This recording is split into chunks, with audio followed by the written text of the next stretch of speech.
E aqui no estúdio agora nós vamos falar sobre as novas regras para as eleições que foram definidas na reforma eleitoral do ano passado e já valem para este processo eleitoral. Quem conversa com a gente agora é o advogado especialista em direito eleitoral, Diogo Crossara. Bem-vindo, muito boa tarde para você. Boa tarde. A gente agradece a participação do senhor aqui. São várias mudanças nas regras aí das eleições. A gente estava comentando aqui algumas que são extremamente importantes, ainda mais que a gente vem aí de um histórico de lei de anticorrupção, dessa questão toda que a gente vê movimentada no país a respeito desse combate à corrupção. E a lei eleitoral também vem se reforçando para poder tentar combater a corrupção nesse processo. A lei eleitoral está tentando se aperfeiçoar nesse momento. Ainda não é aquilo que se desejava ou aquilo que se pretende, porque todos nós pretendemos uma reforma política para mudar isso de verdade, para mudar toda a situação que a gente está vivenciando. Mas um começo, um start já foi dado, graças muito aos movimentos que foram feitos pela própria população. A gente destaca 2 pontos muito importantes para a eleição 2016. Primeiro, a partir de uma decisão judicial do Supremo Tribunal Federal, e não de uma alteração na lei das eleições, a decisão por proibir a doação por parte de pessoas jurídicas. Isso que a gente está vendo, Petrolão e outros escândalos de corrupção, eles têm muita ligação com a doação ilegal para as campanhas eleitorais. Essas doações, por exemplo, ainda não são criminalizadas, mas esse ano as empresas não poderão doar para a campanha. Na verdade, as empresas não doavam, as empresas emprestavam para tentar um outro benefício posteriormente. Exatamente. E isso é muito grave. Troca de serviços, né? Sim. A empresa dá dinheiro para a campanha e depois o eleito dá trabalho para a empresa também, né? Agora, esse é um problema que nós já não vamos ter. Um segundo problema que nós também não teremos é esse alongamento do período eleitoral que fazia com que os custos de campanha fossem mais elevados. Esse ano nós teremos um limitador no valor da campanha. Para se ter ideia, em Goiânia vai poder ser gasto apenas 70% daquilo que foi prestado conta na eleição de 2012, assim como em todas as cidades. Em Goiânia esse valor chega por volta de R$4.300.000, o que ainda é muito. E uma outra alteração que nós tivemos, além dessa limitação do teto, é a limitação também dos programas de rádio e TV. Acaba com aqueles blocos intermináveis que interrompiam a programação, eles passam através de pílulas e os programas, que antes eram de meia hora, passam a ser apenas de 10 minutos. E com relação àquelas confusões também que a gente via com os cavaletes nas ruas, tem alguma disposição com relação a isso, Diogo? Sim, nós tivemos algumas alterações no tamanho da propaganda. Porque todo ano, né? Ou é outdoor, é cavalete, é faixa, suja a cidade inteira. Sim, isso é uma preocupação que tanto o Ministério Público Federal quanto a Justiça Eleitoral já tem há algum tempo. Nós teremos a proibição de implantação desses cavaletes em algumas vias. Agora, a gente também tem que ter em consciência, é uma coisa que me preocupa bastante, que nós não podemos proibir a propaganda. A propaganda, e agora com o encurtamento do período, que nós teremos só 45 dias para a propaganda, ela tem que ser feita. E é um período passageiro, mas é um período importante para a sociedade. Nós, para essa eleição, teremos limitação no tamanho dos adesivos nos carros, o tamanho da publicidade nas casas, que vão passar a ser de 600 centímetros nos carros. Isso é muito pouco. E daqui a pouco o nosso candidato não tem como chegar lá. Se tornar conhecido pela população. O que vai facilitar? Vai facilitar com que as pessoas que já são conhecidas, que já exerceram mandatos, eles que já têm uma condição melhor, o eleitor já sabe quem é, ele seja eleito. Vai impedir a renovação da política em alguns casos. E é justamente o que não é correto. A gente tem que tentar fazer com que haja uma renovação na política, que novos quadros ingressem para a política. Essas proibições de propaganda, elas têm que ser analisadas com muita reserva. Para esse ano, nós teremos uma série de restrições como essas que a gente está dizendo.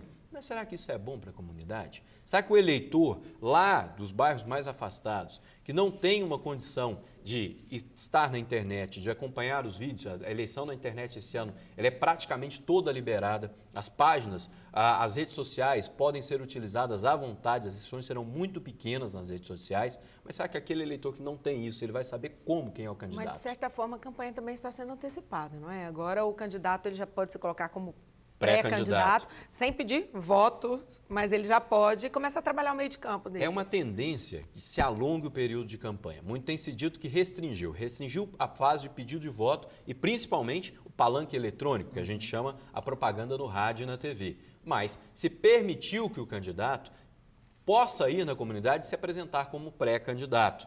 Isso já é uma vantagem, porque os eleitores vão poder conhecer aqueles que estão na disputa e, na fase final, haver um afunilamento. Porque nas últimas eleições isso era crime, né? Por exemplo, se ele fizesse uma reunião com muita gente e se apresentasse como pré-candidato antes do período eleitoral, isso era considerado um crime? Isso poderia ser considerado como propaganda antecipada. Sim. E aí poderia ser punido com multa. Ainda existe a figura da propaganda antecipada, mas só que se tiver esses requisitos, como o pedido de voto, a menção de que ele é o melhor candidato e alguma outra circunstância que o desvie. O importante para essa eleição é o eleitor começar desde já a pensar na eleição.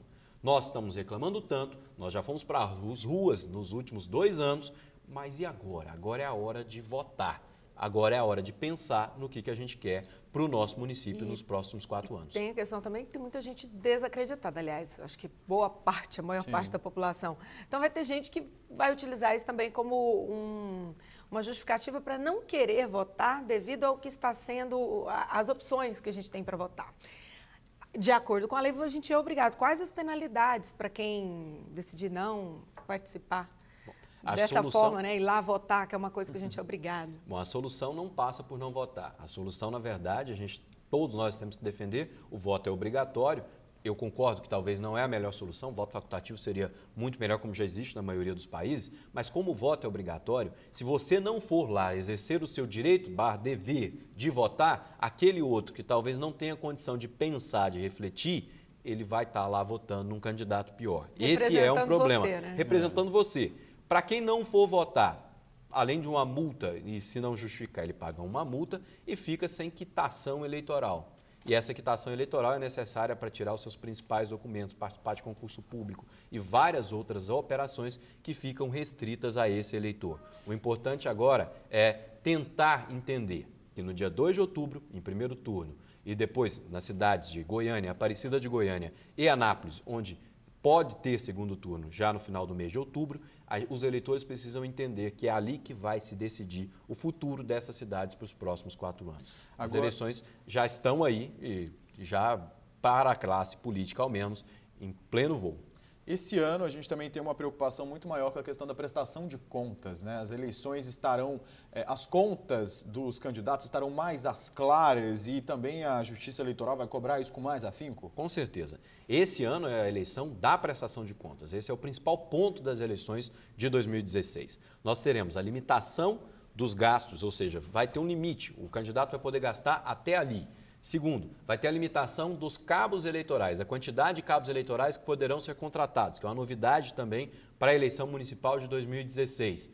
Não vai ter o financiamento privado por empresas, de pessoas jurídicas, só pessoas físicas poderão doar e os próprios partidos. E a Justiça Eleitoral implantou uma série de restrições para poder fiscalizar de forma melhor o processo eleitoral. Essa talvez seja a grande vantagem. Os candidatos que estão se preparando para o pleito 2016, eles têm que pensar que não mais será possível uma prestação de faz de conta, como historicamente tem sido feito. A prestação de contas vai ter que ser real. Os dados precisarão ser lançados imediatamente no portal da Justiça Eleitoral. O eleitor saberá quem arrecadou, com que gastou, 48 horas depois de serem feitos aqueles gastos. Isso será muito importante. É evidente que a fiscalização que fica a cargo do Ministério Público, dos partidos e dos próprios candidatos, ela também precisa ser aperfeiçoada. Vai ser uma eleição de um grande aprendizado para todos. Vai ficar mais difícil ter caixa 2 e aquele tanto de problema que a gente sempre vê em todas as eleições, porque a gente sabe que tem aí essa questão do poder econômico,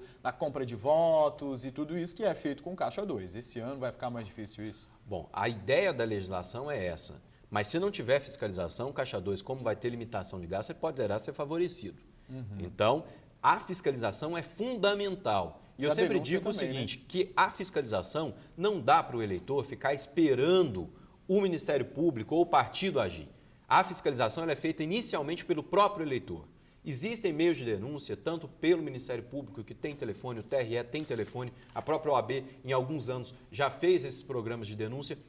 Parte do eleitor um processo eleitoral mais limpo. Esse é o primeiro passo. E daqui a 2 anos ainda tem uma novidade, diz que as urnas vão ter que imprimir o comprovante da votação. Isso também vem, no caso, para dar mais segurança ao processo? Você acha que é necessário, tendo em vista que na última eleição que a gente teve, no caso, para presidente, houve tanta contestação acerca aí do resultado das urnas, porque a coisa foi muito equiparada? Não, isso para mim, imprimir o voto é uma idiotice. Pois é, mas colocaram isso como, tá na lei, na reforma isso tá eleitoral, na lei, né? Foi aprovado, mas eu tenho certeza que o Supremo Tribunal Federal vai, de forma que já fez isso no passado, não aplicar a questão do voto né? impresso. Porque ele volta ao passado. Você vai votar digital, aí vai imprimir. Muito se questionou a respeito disso. Ah, a urna roubou meu voto.